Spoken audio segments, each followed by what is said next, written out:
ইকরা আসলে আত্মহত্যা করেনি, তাকে পরিকল্পিতভাবে মেরে ফেলা হয়েছে। আর এই খুনের পেছনে জড়িত খোদ আলভির পরিবার। র্যাবের হাতে আসা বাড়ির সিসিটিভি ফুটেজে এমন কিছু দৃশ্য ধরা পড়েছে যা দেখে রীতিমতো বাকরুদ্ধ হয়ে গেছেন তদন্তকারী কর্মকর্তারা। তবে কি সত্যি আলভির মা এবং বোন মিলে ইকরাকে দুনিয়া থেকে সরিয়ে দিয়েছেন? আর এই জঘন্য হত্যাকাণ্ডে আলভির ভূমিকা কি ছিল? আজ আমরা জানব সেই লোমহর্ষক সিসিটিভি ফুটেজের ভেতরের আসল সত্যিটা। দর্শক, ইকরার মৃত্যু নিয়ে শুরু থেকেই নানা সন্দেহ দানা বাঁধছিল।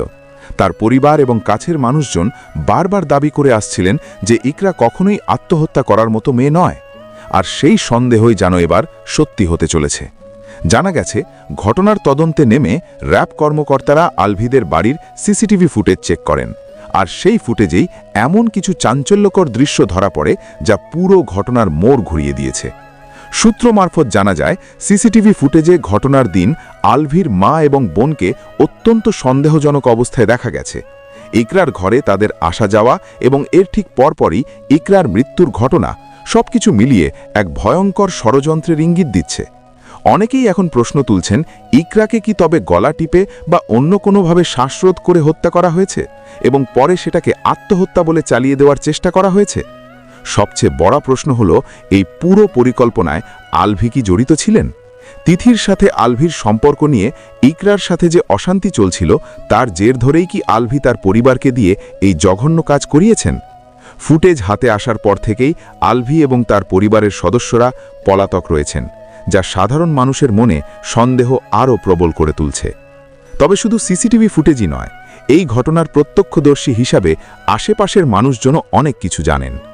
ঘটনার দিন আলভিদের বাড়ি থেকে ঠিক কী ধরনের আওয়াজ আসছিল এবং সেদিন আসলে কি ঘটেছিল, চলুন এবার পাশের বাড়ির লোকজন এই বিষয়ে ঠিক কি বলল সেটাই শুনে নেওয়া যাক।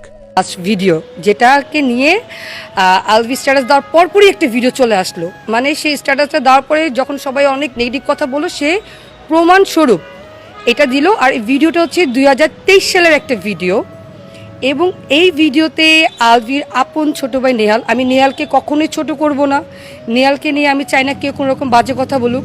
নেহাল অসম্ভব ভালো একটা ছেলে। ইকরা এবং নেহাল ভাবি এবং দেবরের যে সম্পর্কটা হয়, খুবই মধুর একটা সম্পর্ক। বাট আমি ওর কথা মেনশন করছি কারণ ও দিন ছিল, ইকরার আপন কাজিনরা ছিল। তো একটা কাজিনের বিয়ের প্রোগ্রামে আগে কি হয়, আমরা ডান্স রিহার্সাল করি, বোনরা একসাথে হলে অনেক বছর আসলে অনেক রকমের ফান হয়ে যায়। এখন সিগারেট যদি মাদক হয়ে থাকে, তাহলে আমার বাবাও একজন মাদক সেবন। সিগারেট যদি একটা নেশাখোর ব্যাপার হয়ে থাকে, তাহলে দেখবেন যে বর্তমান যুগে আমাদের দেশের প্রেক্ষাপটে খুব নামি দামি রেস্টুরেন্ট, খুব খুব জনপ্রিয় একটা জায়গা টেস্টে, যেখান থেকে অনেক শিক্ষিত মানুষও বের হয়, শিক্ষিত মানুষও আড্ডা দিয়ে থাকেন, তারা সবাই নেশাখোর এবং এটা ওপেন ড্রাগস সেল হচ্ছে। তো একটা সিগারেটের ভাই বোন মিলে সামহাও ওয়াশরুম কেন? কারণ এটা একটা ফ্যামিলি বাসা, ওইখানে আমাদের ছোট্ট রিজিকটাও কিন্তু প্রেজেন্ট ছিল, রুমের রিজিক ছিল। তো আমরা তো ভাই ওপেন কোনো কিছু করব না ফ্যামিলির সামনে। আর একটা ফান করতে যেয়ে আমার মৃত বান্ধবীকে মাদক সেবনকারী। আর এই ভিডিও নিয়ে যারা, আচ্ছা আমি সেটা একটু বলি, আপনারা হচ্ছেন যারা জার্নালিস্ট আছেন, আপনাদেরকে আমরা অনেক সম্মান করি, কারণ আপনারা হচ্ছেন আমাদের পুরো দেশটাকে রিপ্রেজেন্ট করেন। আমাদের দেশের কালচার, আমাদের দেশের ওয়েদার পর্যন্ত আপনারা রিপ্রেজেন্ট করে থাকেন। সো আপনারা যেটা বলবেন এটাই কিন্তু ইন্টারন্যাশনালি সবাই দেখবে, শুনবে, জাজ করবে, আমাদের দেশকে ভালো মন্দ বলবে। ভাই আমার দেশটা অনেক সুন্দর একটা দেশ, আমার বাংলাদেশের মানুষ অনেক স্বাধীন, কারণ এই স্বাধীনের জন্য মানুষ অনেক কিছু করেছে। তো আপনারা যে ভুল ইনফরমেশন দিলেন যে আলভি বলল যে আগের দিন রাতে কারা গিয়েছে, কই আগের দিন রাতে যারা গিয়ে তাদেরকে না বের করে 2023 সালে বোনরা মিলে বোনের বিয়েতে ফ্যামিলির কাছ থেকে বাচ্চাকে একটু সাইড করে একটু মজার ছলে একটা জিনিস, সিগারেটটা জিনিসটা ট্রাই করেছে তারা। আর সিগারেটটা যদি অনেক বড় মাদক হয়ে থাকে, এই জন্য আমি ইকরার পক্ষ থেকে, ইকরার বান্ধবী বলেন, ইকরার ভাই বলেন, আলভির ভাইয়ের পক্ষ থেকে অনেক লজ্জিত। একদম ঠিক হয়নি। আর কেন ওয়াশরুমে? কারণ ভাই ওরা তো কেউ সিগারেট স্মোকার না, চেইন স্মোকার না যে যেখানে সেখানে বসে তার সিগারেট খেতে পারবে।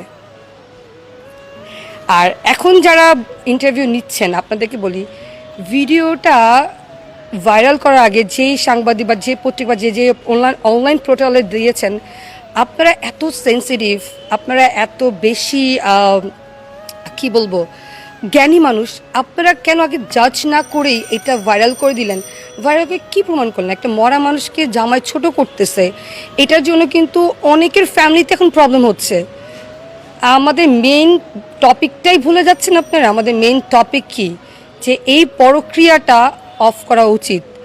এত প্রমাণ, এত স্ক্রিনশট, আমাদের এত চ্যাটিং, এত কিছু দেওয়ার পরে একটা মেয়ে কোন পর্যায়ে এসে নিজেকে শেষ করে দেওয়ার ডিসিশন নেয় বা তাকে শেষ করে দেওয়ার জন্য ফোর্স করা হয়, এটা খুঁজে বের করেন। আইন কোথায়? আপনারা দেখেন, আপনারা কত পরিশ্রম করতেছেন। আজকে রাত এখন কয়টা বাজে? রাত বাজে এখন 10টা, অলমোস্ট রাত 10টার সময় আপনারা ছুটে আসছেন সত্য জানার জন্য। কই, আমাদের তো কোনো আইন এখনো ডাকে নাই। কোনো জায়গা থেকে আমাদেরকে আইনিভাবে আমাদেরকে একবার জিজ্ঞেস করলো না, আসেন আপনারা বসেন, বলেন কি হচ্ছে, আমরা তদন্ত করতে চাই। কেন ভাই, কেন? তদন্ত করেন। বসে বসে মন চাইলো স্ক্রল দিয়ে দিলাম, শেয়ার দিলাম, যা মন চায় গালাগালি দিয়ে দিলাম, দেন না, সমস্যা নাই ভাই। গালাগালি দিবেন না। আপনি স্বাধীন দেশে বাস করেন, এই স্বাধীনভাবে কথা বলার জন্য দেশে যুদ্ধ হয়েছে, মানুষ শহীদ হয়েছে বাংলা ভাষার জন্য। আমরা স্বাধীন, আমরা যা মন চায় বলতে পারি, কিন্তু আমরা যেটা বলছি মনে রাখবেন, আপনি আজকে যেটা করবেন কোনো না কোনো ওয়েতে, কোনো না কোনোভাবে ওই জিনিসটা আপনার উপর আসবে। আজকে আপনি একটা গালি দিচ্ছেন, কোনো না কোনো, আমি আপনাদের কথা বলি, আজকে আমি একটা গালি দিচ্ছি, কোনো না কোনো ওয়েতে আমি আরও 5টা গালি শুনবো। এটা হচ্ছে আল্লাহর বিচার। আল্লাহ আছেন, আল্লাহ দেখছেন, আল্লাহ সব কিছু বিচার করবেন ইনশাল্লাহ। আর রিজিকের কথা যদি বলতে যাই তাহলে সে তো মা হারা হয়েছে। সব থেকে যদি কারো বেশি ক্ষতি হয়ে থাকে সেটা হচ্ছে রিজিকের। আর রিজিক বাবা মা দুজনেই হারা হয়েছে। এটা পৃথিবীর একটা সন্তান যাদের বাবা মা নেই, সেই হয়তো বা বুঝতে পারবে যে বাবা মা ছাড়া বড় হয়ে ওঠাটা আসলে কতটা কঠিন। রিজিকের অবশ্যই এটা ফিল হবে, আজ হোক কাল হোক সে এটা ফিল করতে পারবে যে আমার মা নাই। তো সে ইকরা আপু হয়তো বা এই অবস্থাতে ছিল না যে আমি আমার সন্তানের কথা চিন্তা করব, বা এটা যখন একটা মানুষ ডিপ্রেশনের লেভেলে মানে অত্যাধিক হাই লেভেলে চলে তখন তার মাথায় আসলে কোনো প্রকার কোনো কিছু কাজ করে না। এটা একটা মূল কথা। আর আমি টোটালি আলভিকে যদি আমাকে কেউ মানে রেটিং দিতে বলে, আমি বলবো যে সে আসলে একটা ফ্রড। না আপু, আলভি তো সব ধরনের প্রমাণ দিয়ে দিয়েছে। সে যে ধরনের প্রমাণগুলো দিয়েছে, আমি যদি লয়ের ভাষায় বলতে যাই, একটাও যৌক্তিক না, একটাও যুক্তিগত না। তাহলে স্ক্রিনশটগুলো কি সব মিথ্যা? স্ক্রিনশটগুলো তারিখ আপনি দেখেছেন? আপনি বলতে পারবেন যেটা কবেকার স্ক্রিনশট? আমি আপনার আইডিয়া, আপনি মারা যাওয়ার পরে আপনার ফোন আমার কাছে আছে, আমি আপনার পাসওয়ার্ড নিয়ে আমি চ্যাট করে আমি এটা স্ক্রিনশট হিসেবে দিলাম। দ্যাটস মিন এটা না যে এটা আমি আপনার সাথে চ্যাট করেছি। আচ্ছা আপু, এই যে তিথির কাছে যে স্ক্রিনশটগুলো আছে, যে সব ফ্যামিলিগত বিষয় নাকি মানে ইকরাপুর কাছে তিথি শেয়ার করতো, বা তিথির বিষয়গুলো ইকরার কাছে শেয়ার করতো, এই বিষয় নিয়ে আপনি কি বলতে চান? এটার প্রমাণ কি? এটার প্রমাণ কোনো আছে যে আমি তিথির কথা কেন বিশ্বাস করব? বিচার যদি আপনি করতে হয়, আইন কখনো কারো মুখের কথা বিশ্বাস করে না। আর মুখের কথায় কোনো কিছু বিশ্বাস করে কাউকে আসলে শাস্তি দেওয়াটা, আমি মনে করি, বা দোষী মনে করাটা টোটালি একটা ভুল। আচ্ছা, কাউকে যদি চিট করা মানে করতে হয়, আমি যদি আপনার হাজবেন্ড যদি আপনাকে চিট করতে চাই, সে অবভিয়াসলি আপনাকে ধোকাই দিবে। ধোকা দিয়ে আপনার চোখের আড়ালেই সব কিছু করবে। এখন একটা শুটিং যেখানে আমার হাজবেন্ড অনুপস্থিত বা আপনার ওয়াইফ অনুপস্থিত, সেখানে আপনি একটা মেয়ের সাথে শুটিংয়ে গিয়ে দরজা বন্ধ করে কি করবেন কি না করবেন, এটা আসলে আমার মনে হয় যে জনগণ বুঝে। সো আমি মনে করি যে যতটুকু আসলে রটে তার কিছুটা হলেও ঘটে। এটা নিয়ে ফ্রড বা মিথ্যা এমন কোনো কিছু না। কোনটা মিথ্যা কোনটা সত্যি এটা আসলে জনগণ বুঝতে পারে। মানুষের এক্সপ্রেশন দেখলে বোঝা যায়, মানুষের কথা বলার ধরন, বা আমি যদি বলতে পারি যে যখন একটা মানুষ সত্যকে আসলে মিথ্যাকে সত্য করতে চায়, তখন সে এরকম তার মুখের এক্সপ্রেশন দেখে বোঝা যায় যে না, সে মিথ্যা কথা বলছে। আচ্ছা, অনেকেই বলতেছে যে আমি ইকরার মতো হব না, আমি হলে হব রুমিন ফারহানা জেনা, ওনার মতো হবে। এই কথাটা কেন সবাই বলে? আচ্ছা, রুমিন ফারহানা হচ্ছে, আমি মনে করি যে নারীদের জন্য একটা আদর্শ। আমি তাকে পার্সোনালি পছন্দ করি। সে একটা কথা বলেছে যে মেয়েদের আসলে সৃষ্টিকর্তা আর হচ্ছে শিক্ষা ছাড়া কিছু নেই। এটা আসলেই আমি মনে করি যে আমি এই কথার পক্ষে 100% সহমত। কারণ একটা মেয়ের জন্য এটা সত্যি কথা যে একটা মেয়ের আসলে সমাজ বলেন, হাজবেন্ড বলেন, শ্বশুরবাড়ি বলেন, নিজের কোনো বাড়ি আসলে হয় না। নিজের একটা শিক্ষা থাকলে, একটা আইডেন্টিটি থাকলে, ওটাই তার পরিচয় হয়ে ওঠে। এছাড়া আলভি আর একটা জিনিস সামনে এনেছে যে এই ইকরা একবার আলভিকে ছেড়ে চলে গিয়েছিল, গিয়ে আর একটা ছেলেকে বিয়ে করে ফেলেছিল। সেখানে তার বাসর হয়েছে এবং বাসর হওয়ার পর সে তার ভুল বুঝতে পেরেছে এবং ভুল বোঝার পর আবার তার কাছে ফিরে এসেছে। আমি মনে করি যে সে এরকম ভুল করে থাকে, তাকে উচিত ছিল আলভির দুইটা লাথি মারা। আলভি যে দুইটা লাথি মারে নাই, এই কারণে আজকে এই পরিণতি হয়েছে। আলভি আর ইকরার ফ্যামিলির মধ্যে কি হয়েছে ওইখানে তো আর আমি ছিলাম না, ওইখানে আপনারাও সাংবাদিকরা ছিলেন না। তবে এখন তো মিডিয়াতে অনেক কিছু দেখি, অনেক কিছু শুনি। আলভিকে আমি ব্যক্তিগতভাবে চিনি এবং তার সাথে আমার বেশ কয়েকবার কথাও হয়েছে। সে যে বাংলাদেশের খুব বড় মাপের একজন সেলিব্রিটি বিষয়টা তাও না, তার পারিবারিক যে দ্বন্দ্ব ছিল সেটা আমরা জানতাম না। তবে একটা মানুষের বেডরুমে কি হয় এটা তো আর কারো পক্ষে জানা সম্ভব না। নিশ্চয়ই এমন কিছু ছিল যে কারণে সে আত্মহত্যা করতে বাধ্য হয়েছে। তবে আপাত দৃষ্টিতে যে তিথির বিষয়টা দেখা যাচ্ছে সেটা যদিও অনেকে বলছে যে এটা ভুল, ইকরার বিভিন্ন প্রবলেম, নেশা করা, তার আগের প্রেম ইত্যাদি। এছাড়া আলভি আর একটা জিনিস সামনে এনেছে যে এই ইকরা একবার আলভিকে ছেড়ে চলে গিয়েছিল, গিয়ে আর একটা ছেলেকে বিয়ে করে ফেলেছিল। সেখানে তার বাসর হয়েছে এবং বাসর হওয়ার পর সে তার ভুল বুঝতে পেরেছে এবং ভুল বোঝার পর আবার তার কাছে ফিরে এসেছে। আমি মনে করি যে সে এরকম ভুল করে থাকে, তাকে উচিত ছিল আলভির দুইটা লাথি মারা। আলভি যে দুইটা লাথি মারে নাই, এই কারণে আজকে এই পরিণতি হয়েছে। এবং হতে পারে যে আলভির কারণে না, ওই ছেলে কিংবা অন্য কোনো ছেলের কারণে কিংবা নেশাগ্রস্ততার কারণে সে আত্মহত্যা করেছে, সেটাও হতে পারে। আমরা কোনো কিছু উড়িয়ে দিচ্ছে না, তবে আমরা আশা করি যে আমাদের দেশের পুলিশ ইনভেস্টিগেশন করে সঠিক তথ্য আমাদের সামনে নিয়ে আসবে। তবে আমাদের সমাজে এটা কোনোভাবে আমাদের কাম্য না। আমরা চাই যে প্রত্যেকটা মানুষ ভালো থাকুক এবং এই যে ইন্টারনাল রিয়াকশনটা হচ্ছে, দেখবেন যে অনেক শিল্পীরাও রাস্তায় নেমেছে, এটার প্রতিবাদ করছে। আসলে মিডিয়া অনেক কিছুই হয় যে একত্রে কাজ করতে গিয়ে একজন নারীর সাথে সম্পর্ক তৈরি হয়, পরকীয়া হয় এবং এই পরকীয়া এবং সম্পর্কের কারণে মিডিয়াতে এরকম দুর্ঘটনা ঘটছে। অনেকে আশঙ্কা করছে রিসেন্টলি আরও কয়েকটা দুর্ঘটনা ঘটতে পারে কোনো জুটিকে দেখে। আমি সেই জুটির নাম উল্লেখ করলাম না, তবে আমাদের সাবধান থাকতে হবে যেন এমন ঘটনা না ঘটে। মারা যাওয়ার পরে একটা মানুষের সবার আগে আসার কথা, কিন্তু সে সবার শেষেও আসে নাই, এখন পর্যন্ত আসে নাই। এবং তার এই যে না আসাটা, এটাতে মনে হয় যে সে প্রত্যক্ষ বা পরোক্ষভাবে এই ঘটনার সাথে জড়িত এবং এই কারণেই সে আসেনি। বাংলাদেশের আইন তো আমরা যে কেউ ফেস করতে পারি, সে যদি নির্দোষ হয় সেটাও বলতে পারে, কিন্তু একটা মানুষ পালিয়ে থাকাটা নিঃসন্দেহে একটি সন্দেহজনক। এবং আমি মনে করি যে তার আসাটা উচিত এবং তার এই বিষয়টা ফেস করা উচিত। না, আমি যতদূর জানি আলভি এখন আসেনি। আলভি এয়ারপোর্টে এসেছিল, এয়ারপোর্টে বোর্ডিং পাস ক্রস করার পরে তার মোবাইলে একটা ফোন আসে এবং ফোন আসার পরে তাকে বাংলাদেশ থেকে কেউ ইনফর্ম করেছিল যে তুমি যদি দেশে আসো এয়ারপোর্টে গ্রেপ্তার হবা। তাই শেষ পর্যন্ত আলভির টিমের অন্যান্যরা প্লেনে উঠলেও আলভি প্লেনে ওঠেনি এবং শেষ পর্যন্ত সে বাংলাদেশে আসেনি। কারণ এটা একটা টোটালটা ইকুয়েশন আছে, হিসাব আছে কয়জন আসলো। বাংলাদেশের ইমিগ্রেশনেও যদি গেট পার হয়ে থাকে সেখানে রেকর্ড আছে সে আসছে কিনা। তা আমি যতদূর জানি সে এখন আসেনি। দেখুন, এই পৃথিবীতে একজন মানুষ সবচেয়ে ভালোবাসে নিজেকে, আমি মনে করি, সে যদি সুস্থ হয়। কিন্তু তারপরও মানুষের আবেগ, ভালোবাসা কখনো কখনো এমনটা হয় যে সেই ভালোবাসা নিজের প্রাণের চাইতেও কখনো কখনো কাউকে মানুষ বেশি ভালোবাসে এবং সেটি যখন বাসে না, তখন হয় কি যে সেই মানুষটা ইচ্ছা মতো দোলা নাড়ায়। অর্থাৎ ভালোবাসার টানে আরেকজন মানুষ আরেকজনকে আকর্ষণ করতে পারে, বিকর্ষণ করতে পারে, নাড়াতে পারে। আর ঠিক সেই মুহূর্তে মানুষ নিজের জীবনের চাইতেও অন্য কারো কথাকে এবং অন্য কারোর কষ্টকে বেশি গুরুত্বপূর্ণ মনে করে এবং সে সইতে না পেরে নিজেকে শেষ করে দেয়। আর মানুষ তখনই নিজেকে শেষ করে দেয় যখন তার আর কোনো পথ থাকে না, যখন কোথাও বিচার পায় না কিংবা কোনো একটা সমাধানের সলিউশন পায় না। আমরা শুনেছি যে বাংলাদেশে কিংবা পৃথিবীতে একটা মুশকিলের 13টা আসান থাকে, তবে মানুষ যখন এই 13টার মধ্যেও একটা আসানও খুঁজে পায় না, তখন তারা আত্মহত্যা করে বলে আমি মনে করি। ইকরা যে কিসের কারণে সে মারা গেছে, তবে তার বান্ধবী যারা আছেন তারা বলছেন যে এটা পরকে আমরা অনেকদিন থেকে জানি, একজন একরকম কথা বলছে। কিন্তু আসলে এই বিষয়টা নিয়ে যদি পূর্বে কোনো থানায় জিডি হতো তাহলে বোঝা যেত যে না, ওদের ভিতরে দ্বন্দ্ব আছে, নিজেই আত্মহত্যা করছে এই কারণে সে মৃত্যুবরণ করেছে কিনা। আসলে অনেকে আছে না যে স্বামীকে সন্দেহ করে, একটা ব্যাপার আছে, এটা হয়তো সে মিডিয়ায় কাজ করে বা সে একজন অভিনেতা, সেই হিসেবে হয়তো এরকম কিছুটা হতে পারে। কিন্তু আসলে সুষ্ঠু তদন্তের দরকার যে ইকরা যে কিসের কারণে সে মারা গেছে। তবে তার বান্ধবী যারা আছেন তারা বলছেন যে এটা পরকে আমরা অনেকদিন থেকে জানি, একজন একরকম কথা বলছে। কিন্তু আসলে এই বিষয়টা নিয়ে যদি পূর্বে কোনো থানায় জিডি হতো তাহলে বোঝা যেত যে না, ওদের ভিতরে দ্বন্দ্ব আছে। কিন্তু এখন মৃত্যুর পরে অনেক রকম কথা বলছে। তো আমরা যারা আছি অধিকার বাস্তবায়ন ফাউন্ডেশন, আমরা এই কথাটি আপনাদের মাধ্যমেই জানতে পারছি এবং সোশ্যাল মিডিয়াতে জানতে পারছি। এটা জেনে আমরা এখানে আসছি। আমরা ইকরাদের এই বাড়িতে যেখানে ওনারা থাকে ওখানে আমরা আসছি, এসে আমরা দেখলাম যে বলছে যে পরকীয়ার কারণে।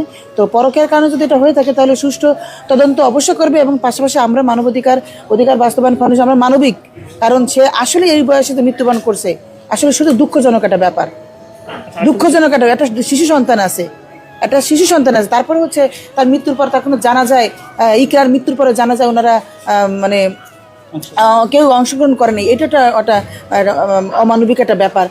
এই জন্য আসলে বিষয়টা আমাদের কাছে খুব খারাপ লাগতেছে। আমরা ওইখানে আসলে পুলিশে করে দিয়েছে, তো এই জন্য আমরা ওইখানে ঢুকতে পারিনি। পরিবারের সাথে কথা হয়েছে কিনা? হ্যাঁ, ইকরার পরিবারের সাথে আমাদের এখন কথা হয়েছে, তার চাচার সাথে কথা হয়েছে, আর তার বাবার সাথে আমাদের ফোনে কথা হয়েছে। উনি সামনের সপ্তাহে আসবে, আমরা তখন উনি আমাদেরকে ডাকবে। আর আমরাও সবাই চাচ্ছি আমাদের মানবাধিক অধিকার বাস্তবায়ন ফাউন্ডেশনের হচ্ছে আমাদের পরিচালক তদন্ত, আমাদের যে ডিস্ট্রিক্টের উনি সভাপতি আছেন মানবাধিকার অধিকার বাস্তবায়ন ফাউন্ডেশনের, এবং পঙ্গু ফেডারেশন উনি একজন সভাপতি, ওই যে আমাদের দিদার ভাই জাদুল ইসলাম ভাই। এরকম যে মামলা, বাচ্চাটা কি তার মা পাবে ফিরে? ইকরা যে ওনার একটু মানে স্ট্রংলি একটা ডিসিশন নেওয়া উচিত ছিল। এরকম যদি 4-5 বছর ধরে হতে থাকে তাহলে ওকে তো লাথি মারা উচিত ছিল। আমিও তো একটা লাথি মারতাম, কারণ উনিও যথেষ্ট মানে ইন্ডিপেন্ডেন্ট ছিল। আমার মনে হয় ওনাকে আমি একটা লাথি মারতাম। যারা পরকীয়া করে আমাদের ইন্ডাস্ট্রিতে যারা আছে বা ইন্ডাস্ট্রির বাইরেও আছে, এটা যে শুধু এই প্ল্যাটফর্মে হচ্ছে তা না, এটার বাইরেও কিন্তু অনেক পরকীয়া হচ্ছে, প্রতিটা ঘরে ঘরেই আমার মনে হয় এরকম হচ্ছে।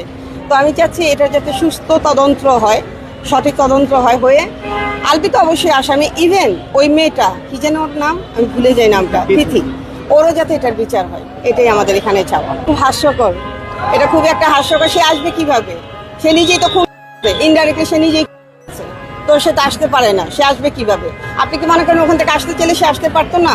কয় ঘন্টার ফ্লাইট? 1-1.5 ঘন্টার ফ্লাইট ওখান থেকে, অবশ্যই সে আসতে পারতো, বাট সে আসে নাই। সে জানে সে নিজে একটা ক্রিমিনাল, তার সাথে সে আসে নাই। কেমন দেখছেন আলভির সাথে? কিন্তু শুনেন ভাইয়া, আমি মিডিয়াতে ছিলাম অনেক আগে, এর মধ্যে আর আমি মিডিয়াতে নেই প্রায় 20 ইয়ার্স হলো। তো এর মধ্যে আমি বেশ কিছু নাটক করেছি। ইভেন আলভির সাথে একটা নাটকের আমাদের কথা ছিল, অস্ট্রেলিয়ার ভিসার জন্য আমরা দিয়েছিলাম।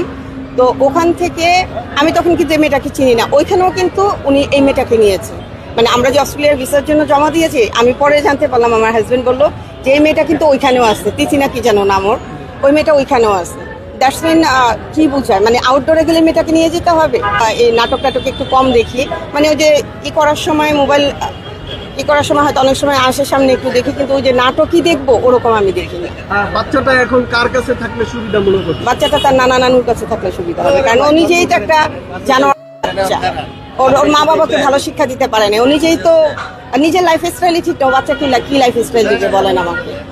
এই ধরনের কাজ যদি হয় তাহলে মানে পরিবারে আমরা কিন্তু এখানেই সীমাবদ্ধ থাকবো না। আমি বারিশের সাথে কথা বলছি, এই যে আমাদের সমাজে যে পরকীয়াটা বেড়ে গেছে, সেটা মেয়েও করে ছেলেরাও করে, এটা যাতে না হয় এইটার বিরুদ্ধে আমরা একটা কিছু করব। আসলে আইন তো আইনের মতো করেই চলবে, আইনের গতিতেই চলবে। তবে এইটার ব্যাপারে আমি যতটুকু দেখলাম যে এটার ব্যাপারে 300 কত ধারায় যেন কি যেন, আমি তো আইন বুঝি না, তো কি যেন আছে, তো ওগুলো আমরা দেখবো আর কি করা যায়। সবচেয়ে বড় হবে ওইখান থেকে, এটা যদি হয় এটা আমি জানি না, এটা আইনের তো অনেক মারপ্যাচ আছে।